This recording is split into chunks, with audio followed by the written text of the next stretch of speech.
Good morning বন্ধুরা। আজ হলো 5 ডিসেম্বর শুক্রবার।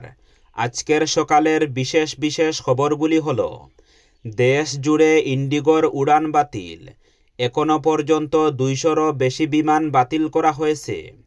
কৌশিক রায় ফ্যান্স ক্লাবে নাইট ক্রিকেট শুরু হচ্ছে 14 ডিসেম্বর। প্রথম পুরস্কার কী এবং কত তারিখের মধ্যে নাম লেখাবেন, সে বিষয়ে বিস্তারিত থাকবে প্রতিবেদনে। শুকনোর মরশুম আসতেই গরু চুরির ঘটনা ঘটছে।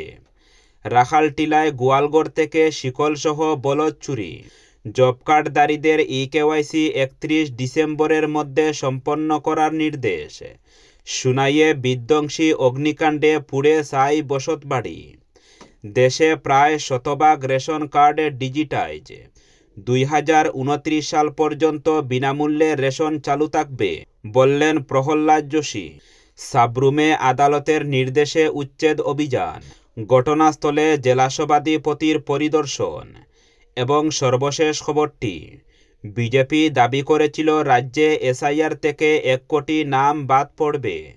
এখনো পর্যন্ত 52,000 নাম বাদ পড়েছে। তাহলে এবার শুনুন আজকের বিস্তারিত খবরগুলি। রাজ্যে এসআইআর শুরু হওয়ার আগেই বিজেপি দাবি করেছিল রাজ্যে প্রায় 1 কোটি ভোটারের নাম বাদ পড়বে, কিন্তু এখনো পর্যন্ত সেই সংখ্যার ধারেকাছে পৌঁছায়নি সেই সংখ্যা। রাজ্যে ভোটার তালিকা নিবিড় সংশোধন চলছে। দিন যত এগিয়ে যাচ্ছে ততই বাড়ছে নাম বাতিল হওয়ার সংখ্যা। যদিও রাজ্যে এসআইআর শুরু হওয়ার আগেই বিজেপি দাবি করেছিল রাজ্যে প্রায় 1 কোটি ভোটারের নাম বাদ পড়বে, কিন্তু এখনো পর্যন্ত সেই সংখ্যার ধারেকাছে পৌঁছায়নি সেই সংখ্যা। নির্বাচন কমিশন সূত্রের খবর, বৃহস্পতিবার সকাল পর্যন্ত ভোটার তালিকা থেকে বাদ পড়েছে প্রায় 52 লক্ষের নাম। কমিশনের হিসেব অনুযায়ী সেই সংখ্যা হল 52,08,431 ভোটারের নাম, যার মধ্যে মৃত ভোটারের সংখ্যা 23,38,000। খুঁজে পাওয়া যায়নি 9 লক্ষ ভোটারের। 18 লক্ষ ভোটার স্থায়ীভাবে অন্যত্র চলে গেছে। যদিও এই সংখ্যাটা চূড়ান্ত নয়, কারণ নির্বাচন কমিশন আগেই স্পষ্ট করে জানিয়ে দিয়েছে চূড়ান্ত সংখ্যা পাওয়া যাবে চূড়ান্ত ভোটার তালিকা প্রকাশের পরই। কৌশিক রায় ফ্যান্স ক্লাবে আয়োজিত 7A side knockout night cricket tournament শুরু হচ্ছে আগামী 14 ডিসেম্বর থেকে। ক্লাবের 8ম বর্ষ উদযাপন উপলক্ষে এই টুর্নামেন্টের আয়োজন করা হয়েছে। খেলা অনুষ্ঠিত হবে কাটাল জিপির কাটালবাগানের 6 এপি ব্যাটালিয়নের সংলগ্ন মাঠে। খেলায় 32টি দল প্রতিযোগিতায় অংশগ্রহণ করতে পারবে। এতে প্রথম পুরস্কার হিসেবে রয়েছে টিভিএস রাইডার বাইক সঙ্গে ট্রফি। দ্বিতীয় পুরস্কার হিসেবে রয়েছে নগদ 30,000 টাকা সঙ্গে trophy. Man of the tournament হিসেবে রয়েছে ট্রফিসহ নগদ 2,000 টাকা ক্যাশ মানি। ফাইনাল ম্যাচে ম্যান অফ দ্য ম্যাচ হিসেবে রয়েছে ট্রফিসহ নগদ 1,000 টাকা ক্যাশ মানি। প্রতিটি ম্যাচে ম্যান অফ দ্য ম্যাচ হিসেবে রয়েছে ট্রফি। বৃহস্পতিবার কৌশিক রায় ফ্যান্স ক্লাবের এক সভায় এ ব্যাপারে চূড়ান্ত সিদ্ধান্ত গ্রহণ করা হয়েছে। ইচ্ছুক প্রতিযোগীরা আগামী 10 ডিসেম্বরের মধ্যে নিজ দলের নাম নথিভুক্ত করতে ফ্যান্স ক্লাবের পক্ষ থেকে অনুরোধ করা হয়েছে।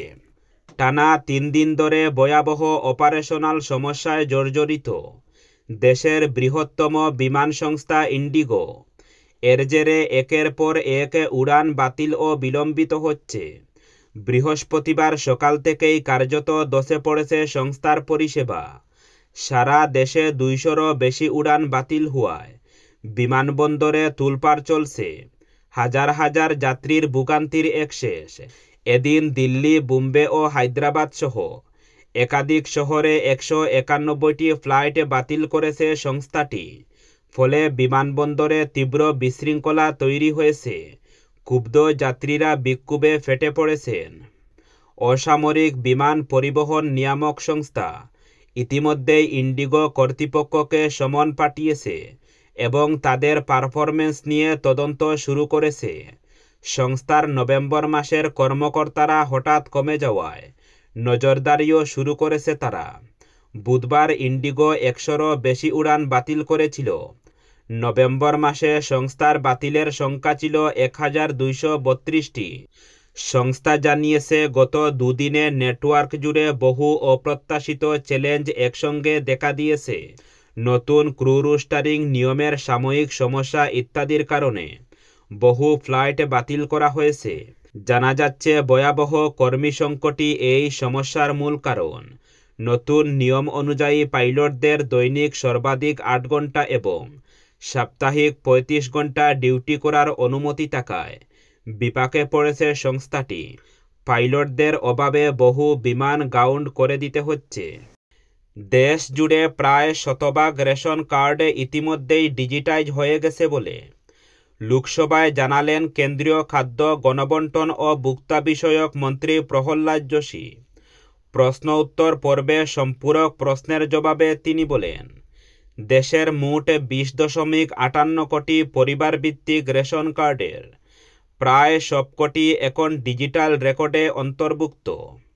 মন্ত্রী জানান, প্রধানমন্ত্রী গরিব কল্যাণ অন্ন যোজনার আওতায় সুবিধাভোগীরা বিনামূল্যে রেশন পাচ্ছেন এবং এই প্রকল্প 2029 সাল পর্যন্ত চালু থাকবে। তিনি আরও বলেন, এই যোজনার অধীনে যোগ্য প্রতিটি পরিবারের প্রতি সদস্যকে প্রতি মাসে 5 কেজি করে বিনামূল্যে খাদ্যশস্য প্রদান করা হচ্ছে। সারা দেশের সঙ্গে শ্রীভূমি জেলার বদরপুর চৈতন্যনগর ব্লকের অধীনে থাকা 17টি জিপিতে জব কার্ডধারীদের ইকেওয়াইসি করা হচ্ছে। যাদের জব কার্ডের সঙ্গে আধার সংযোগ আছে তাদের ইকেওয়াইসি করা হচ্ছে। নভেম্বর মাসে পঞ্চায়েত ও গ্রাম উন্নয়ন বিভাগের টিকাভিত্তিক কর্মচারীরা বিভিন্ন দাবি আদায়ের লক্ষ্যে কর্মবিরতিতে থাকায় এই কাজ ব্যাপকভাবে বাধাগ্রস্ত হয়। তাছাড়া গত 3 ডিসেম্বর সার্ভারের সমস্যার জন্য ইকেওয়াইসি করতে পারেননি গ্রাম রোজগার সহায়করা। এদিকে বিভাগের পক্ষ থেকে 100% ইকেওয়াইসি চলতি মাসের মধ্যে সম্পন্ন করতে বলা হয়েছে। এর জন্য বদরপুর চৈতন্যনগর ব্লকের বিডিও শামসুল আলম চৌধুরী সময়ের মধ্যে ইকেওয়াইসি সম্পন্ন করতে সকল গ্রাম রোজগার সহায়কদের নির্দেশ দিয়েছেন। এই কাজে সহায়তা করার জন্য ব্লকের সকল স্তরের পঞ্চায়েত প্রতিনিধিদের সহযোগিতার কামনা করেছেন তিনি। চোরের হাত থেকে গরু চুরি ঠেকাতে গোয়ালঘরে কাঠের খুঁটির সঙ্গে বলদকে লোহার শিকল দিয়ে তালাবদ্ধ করে রেখেছিলেন মতিলাল মাল, কিন্তু তারপরও গরু চুরি ঠেকাতে পারলেন না তিনি। করাত দিয়ে খুঁটি কেটে শিকলসহ গরু নিয়ে পালালো চোরের দল। এ ঘটনায় তীব্র চাঞ্চল্যের সৃষ্টি হয়েছে এলাকা জুড়ে। ঘটনাটি ঘটেছে বুধবার রাতে রুকনি জিপির রাখালটিলা গ্রামে। বৃহস্পতিবার মতিলাল জানান, চোরের দল তার বলদ চুরি করে নিয়ে যাওয়ায় তিনি এখন বিপাকে পড়েছেন। এদিন দিনমজুর মতিলাল জানান, তিনি ভেবেছিলেন এবার বলদটি বিক্রি করে তার বহু পুরনো প্রধানমন্ত্রী আবাসটি সংস্কার করবেন, কিন্তু এর আগেই চোরের দল বলদটি নিয়ে যাওয়ায় তিনি অসহায় হয়ে পড়েছেন। প্রতি বছর শুকনো মরশুম আসতেই গ্রামে গরু চুরি শুরু হয়ে যায়। এবছরও এর ব্যতিক্রম হয়নি। তারা জানান, রাতের অন্ধকারে দুষ্কৃতিকারীরা প্রায়ই গ্রামে এসে ঘোরাফেরা করায় শান্তিপ্রিয় জনগণের রাতের ঘুম উবে গেছে। বিধ্বংসী অগ্নিকাণ্ডে সুনাই শহরের 8 নম্বর ওয়ার্ডের রাঙ্গিরঘাটে এক বাড়ি পুড়ে ছাই হয়ে যায়। বৃহস্পতিবার সন্ধ্যা রাতে আচমকা ঘটে এই ঘটনা। এ সময় ঘরে ছিলেন না পরিবারের কোনো সদস্য। আগুন লাগার খবর পেয়ে গৃহকর্তা শামসুদ্দিন ও পরিবারের বাকি সদস্যরা বাড়িতে ছুটে আসেন। ততক্ষণে পুড়ে ছাই হয়ে যায় পুরো ঘরটি। পরিবারের সদস্যরা জানান, বাড়িতে কোনো বিদ্যুৎ সংযোগ ছিল না। এতে বিদ্যুৎ শর্ট সার্কিট থেকে আগুন লাগার কোনো সূত্র পাওয়া যায়নি। তবে আগুন লাগার পর ঘরে থাকা গ্যাস সিলিন্ডারের বিস্ফোরণ ঘটে। আগুনের তীব্রতা এতই বেশি ছিল যে মুহূর্তের মধ্যেই সবকিছু পুড়ে ছারখার হয়ে যায়। গৃহকর্তা জানান, অগ্নিকাণ্ডের ফলে তার আনুমানিক 5 লক্ষাধিক টাকার ক্ষতি হয়েছে। ঠিক কী কারণে আগুন লেগেছে তা এখনও জানা যায়নি। দক্ষিণ ত্রিপুরা জেলার পশ্চিম সাব্রুম গ্রাম পঞ্চায়েতের অন্তর্গত বিকেপল্লী দাসপাড়া এলাকায় আদালতের নির্দেশ মোতাবেক প্রায় 11টি পরিবারের উচ্ছেদের ঘটনাকে কেন্দ্র করে বুধবার এলাকা জুড়ে উত্তেজনা ছড়িয়ে পড়ে। বিষয়টি বিভিন্ন সংবাদমাধ্যমে প্রকাশিত হওয়ার পর বৃহস্পতিবার বিকেল 3টা নাগাদ ঘটনাস্থলে আসেন দক্ষিণ জেলা পরিষদের সভাপতি দীপক দত্ত। এদিন তিনি উচ্ছেদ পীড়িত পরিবারগুলির সঙ্গে কথা বলেন, তাদের কাছ থেকে বিস্তারিতভাবে ঘটনা প্রবাহ জেনে নেন এবং পুরো পরিস্থিতি পর্যালোচনা করেন। ক্ষতিগ্রস্ত পরিবারগুলিকে আশ্বস্ত করে সভাপতি জানান, আদালতের রায় অনুযায়ী আইনকে সম্মান জানিয়ে প্রশাসন কাজ করছে, তবে আগামী দিনে কিভাবে এই পরিবারগুলিকে বৈধ আইনি প্রক্রিয়ার মাধ্যমে স্থায়ীভাবে বসবাসের সুযোগ করে দেওয়া যায় তা জেলা প্রশাসন গুরুত্ব সহকারে বিবেচনা করবে।